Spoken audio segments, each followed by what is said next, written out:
ఎన్నికల్లో పొత్తుతో ముందుకెళ్తున్న టీడీపీ జనసేన ఉమ్మడి అభ్యర్థుల జాబితాను ప్రకటించాయి. పొత్తులో భాగంగా ఇరు పార్టీల అధినేతలు చంద్రబాబు, పవన్ పలుమార్లు చర్చలు జరిపి సీట్ల సర్దుబాటు చేశారు. రెండు పార్టీల అభ్యర్థుల జాబితాలను ఒకే వేదికపై నుంచి ప్రకటించారు. ఏపీ ప్రయోజనాల కోసం, రాష్ట్ర భవిష్యత్తు కోసం, తెలుగు ప్రజల అభ్యున్నతి కోసం టీడీపీ జనసేన పొత్తుతో ఎన్నికలకు వెళ్తున్నాయన్నారు చంద్రబాబు, పవన్.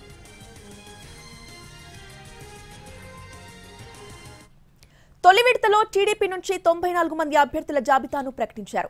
జనసేన 24 స్థానాలు, 3 పార్లమెంటు స్థానాల్లో పోటీ చేస్తుందన్నారు పవన్ కళ్యాణ్. అయితే అసెంబ్లీ సెగ్మెంట్లో 5 అభ్యర్థులను మాత్రమే పవన్ ప్రకటించారు. 19 మంది అభ్యర్థులను పెండింగ్ లో ఉంచారు. బీజేపీతో పొత్తుపై క్లారిటీ వచ్చాక రెండో జాబితాను రిలీజ్ చేస్తామన్నారు పవన్ కళ్యాణ్. పొత్తుపై స్పష్టత రాగానే ఎంపీ సీట్ల జాబితాను ప్రకటించింది కూటమి.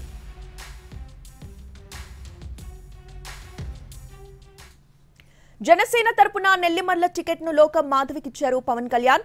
అనకాపల్లి టికెట్ కొనతాల రామకృష్ణకి, కాకినాడ రూరల్ టికెట్ పంతం నానాజీకి ఇచ్చారు. రాజానగరంలో బత్తుల బాలరామకృష్ణుడు, తెనాలిలో నాదెండ్ల మనోహర్ జనసేన టికెట్లపై పోటీ చేస్తారు.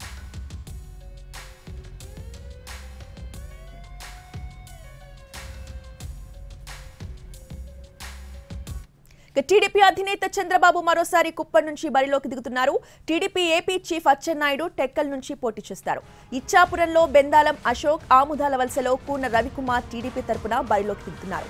ఎస్సీ నియోజకవర్గం రాజాం టీడీపీ టికెట్ కొండ్రు మురళీమోహన్ కి దక్కింది. ఎస్టీ సెగ్మెంట్ కురుపాం అభ్యర్థిగా తొయ్యక జగదీశ్వరిని ఎంపిక చేశారు. ఎస్సీ నియోజకవర్గం పార్వతీపురంలో బోనెల్ విజయ్ ను అభ్యర్థిగా ప్రకటించింది TDP. ST segment Saluru ticket Gummadi సంధ్యారానికి ఇచ్చారు.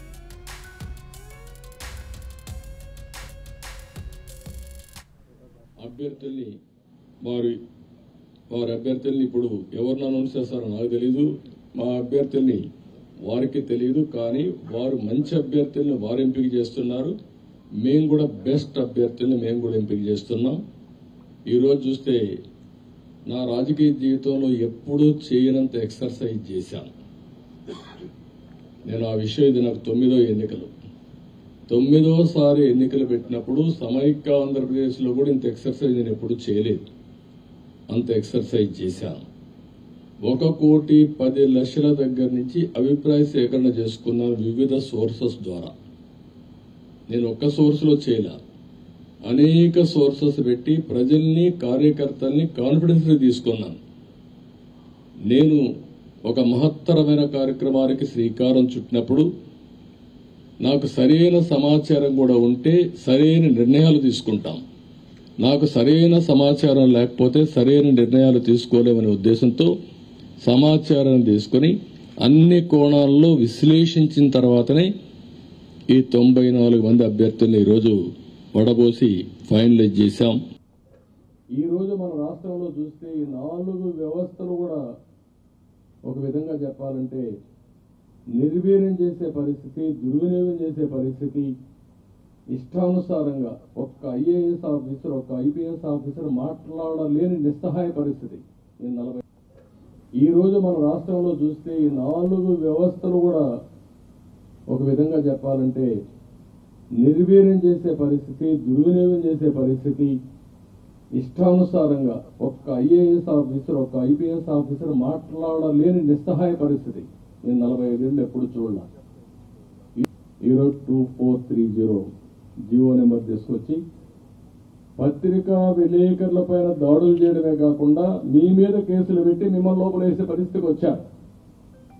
ఇది భారతదేశ ఎప్పుడైతే తెలుగుదేశం, జనసేన కలిశామో ఆ రోజే గెలిచామని వైఎస్ఆర్ కాంగ్రెస్ పార్టీ కాడుపడేశారు.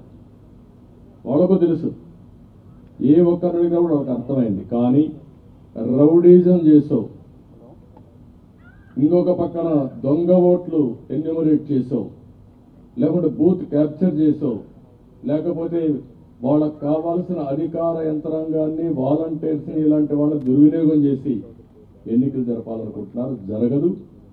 చాలా ఎన్నికలు చూశాను. అవినీతి డబ్బుల్ని పంపించి మళ్ళా ఓట్లు కొనే ప్రయత్నాలు కూడా చేస్తున్నారు.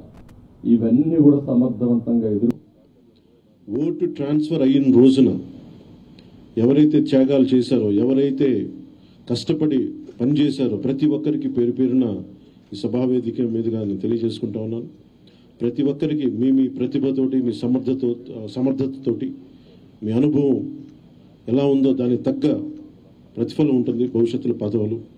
మన ప్రభుత్వం స్థాపించిన వెంటనే ఎలాంటి పదవులు మీ సమర్థతకి, మీ ప్రతిభకి తగ్గట్టుగా ఖచ్చితంగా మీకు అండగా ఉంటామని తెలియజేసుకుంటూ, ప్రతి జన సైనికులకి, ప్రతి వీర మహిళలకి, ప్రతి జనసేన మద్దతుదారులందరికీ కూడా మన ఓటు టీడీపీకి వెళ్ళటం ఎంత ముఖ్యమో టీడీపీ ఓటు కూడా మనకు రావడం అంతే ముఖ్యం. జనసేన ఓటు ఖచ్చితంగా టీడీపీకి ట్రాన్స్ఫర్ అయితేనే ఈ రాష్ట్రం చాలా అద్భుతంగా ఉంటుంది. ఎట్టి పరిస్థితుల్లో కూడా ఓటు ట్రాన్స్ఫర్ అనేది ఖచ్చితంగా జరగాలి. అందుకని ఎలాంటి పొరపచ్చాల మధ్యలో 1-2 వచ్చినా వైసీపీ దుష్ట పండాగాలు పని ఏదైనా ఎలాంటి విభేదాలు సృష్టించినా వాటిని మేము అందరం సమర్థవంతంగా ఎదుర్కోవడానికి, కలిసికట్టుగా ఎదుర్కోవడానికి మేము పూర్తి సంసిద్ధతతో ఉన్నాం. ఆయన సిద్ధమని చావగొడతా ఉన్నారు. బాబు నీకు యుద్ధం ఇస్తాం, నీకు అది ఎందుకు యుద్ధం చేస్తామంటే ప్రజలు తిరిగి ఆంధ్రప్రదేశ్ని గాడిలో పెట్టడానికి యుద్ధం చేస్తాం నీకు. అందుకే మనస్ఫూర్తిగా ప్రజలందరికీ కూడా చాలా శుభదినం. మనం ప్రభుత్వాన్ని స్థాపిస్తున్నాం, మనం గెలుస్తున్నాం. అలాగే 24 స్థానాలు కనిపిస్తున్నాయి. కానీ జనసేనకి మనం చూడాల్సింది 3 పార్లమెంట్లో ఇంకొక అదనంగా ఇంకొక 18 నుంచి 20 దాకా స్థానాలు అధికంగా యాడ్ అవుతాయి. సో దాదాపు ఒకలా చూస్తే జనసేన అందరూ అనుకున్నట్టుగా ఒక 40 స్థానాల్లో పోటీ చేస్తున్నట్టు లెక్క, 3 పార్లమెంట్తో కలుపుకొని. నేను కూడా ఈ అలయన్స్ బలంగా ఉండాలి, టీడీపీ జనసేన అలయన్స్ బలంగా ఉండాలి అంటే నేను కూడా ప్రత్యేకించి భారతీయ జనతా పార్టీని దృష్టిలో పెట్టుకొని కూడా నా సీట్లని